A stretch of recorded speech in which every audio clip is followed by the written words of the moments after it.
Each week we do something called a community moment. It's an opportunity for a member of our own community to come up and kind of share with us a thought for the day. Could be about a book you read, could be about something you're thinking about. They can be light and funny. They can be emotionally heavy, which isn't always easy to do in 10 minutes or less, but it has been done. The only rule is they have to be 10 minutes or less.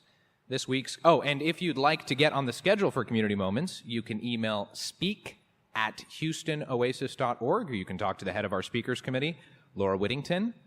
This week's community moment is going to be given by Scott Mellor, and it is entitled, Happiness is the Unexpected. Let's welcome Scott.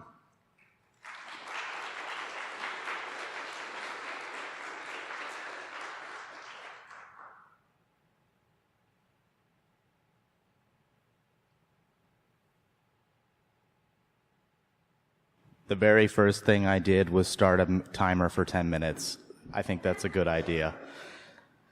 So I wanted to start this morning off and just kind of some revelations I've had recently. I want you all to join me in a thought experiment. I want you to picture a beach with black volcanic sand, with waves that crash against the rock, with the sunset. You got your toes in it. They're curled. You're happy. You've got a mojito in your hand if you drink, a virgin mojito in your hand if you don't.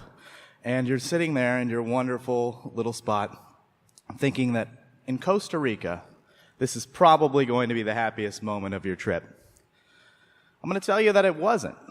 I'm going to tell you that it wasn't, and the happiest moment of my trip came from the unexpected. We hadn't eaten in about 12 hours, me and my brother, and I made a little act of trust there, and I said, hey, why don't I watch the car, and you go get us some food. So I sent him to a taco stand. He speaks zero Spanish, by the way, and of course, that's what we do. So he goes down to this taco stand, and I see him come back, and he's smiling, and he's got 2 handfuls of food with 4 restaurant trays full. And I was sitting there, and I was looking at him, and I was like, that seems like a lot of food for 2 people, but I trusted him. Mistake number 1. And I'm sitting there in the truck. I open my little to-go container. I've got this big thing of foil, and it weighs about 1.5 pounds. And I'm looking at my brother. I'm excited. I haven't eaten in 12 hours. Neither has he. And he's got his. And at the same time, we both open it up. And it's coleslaw. It is 2 pounds of warm coleslaw with mayonnaise and cabbage. And we both look at each other. We burst out laughing. We're like, what is this? He's like, it's a taco. I'm like, I refuse to believe that. This is clearly coleslaw. I said, where is the taco part? He said, I don't know. So we dug through the coleslaw, and in the center of it was like this long rolled taquito that somehow, even though I'm sure it was fried at some point, managed to be colder than the warm coleslaw on top of it, which if you know anything about coleslaw is the exact opposite thing you want. We look at each other. We're starving. We both know this is a bad decision. I said, Jake, how much did this cost? He said, I don't know, 500 Rios or whatever their money is. And I said, Jake, that's like $40. You spent $40 on coleslaw taquitos. And he just lights up with this childish grin. He breaks into one of those contagious laughters that you get. And we both try the coleslaw taquito at the same time. And it was absolutely as bad as you think it was. I liked it more than the ocean. I swear I did. And then I didn't like fighting the bathroom stall in the McDonald's down the street that only had one that we had to pay for toilet paper. But, live and learn.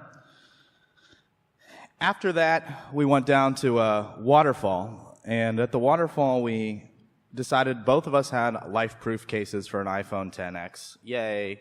And the phone's supposed to be waterproof. So we're like, well, we can both go down the waterfall. Nothing's going to happen. We've got every backup that you could possibly have. We break both of our phones. Both of them. So now we are in the middle of Costa Rica, and we've decided to stay at an Airbnb with 1,000 people in the city. Nobody speaks English, and we don't have our smartphones. And we have no way to get back. And we're looking at each other like, this is how we go, isn't it? Well, we decide not to let that get in the way, and we decide we still want to go hang gliding. It's been my brother's dream since he was a little boy, and I'm like, okay, well, I'll watch you risk your life. I've got no skin in this game. So we're trying to motion what hang gliding is to our Airbnb host, and they say, oh, parapita. If you speak Spanish, don't ruin the joke. So we're sitting there, hang gliding motions. We spend 2 hours trying to get up to this mountain. We have to give up because, well, we don't have phones and we don't know how to drive through the mountains in Costa Rica very well. So we have to go back. We ask our Airbnb host to borrow their phones. We finally get to the top of this mountain, literally, and at the top of it is not a hang glider. It's a parasail. Me and my brother both jump out of planes for fun, so the idea of floating around casually over a cliff is not exactly the same as jumping off a hang gliding cliff in a fast-moving, life-risking event. Now, floating through the clouds might sound wonderful for you guys, but it doesn't give you quite the rush of risking your life. It's what we're into. So I tell my brother, he looks at me and he goes, I don't want to go. And I said, well, we drove 2 hours. We had our Airbnb host set this up. It'd be rude not to go. He says, okay. So he spends the $70, he goes, and he floats up there, and I'm just laughing the whole time because I can see the disappointment from the ground. I'm like, oh, he's strapped to another guy, he's not having fun, he's bored, yes! So he comes back down, he circles, and he lands, and he's like, how was it? And I said, it was great, and I have something to tell you. He's like, what? I said, I left my wallet back home, and I really want to go parasailing. And he looks at me and he goes, do you just want to spend the $70 because you know I'll hate it? I said yes. So I'm floating through the clouds, very happy that my brother has wasted $70 on an experience that I didn't even want. I come back down, and I had a great time, and he takes it well. He laughs.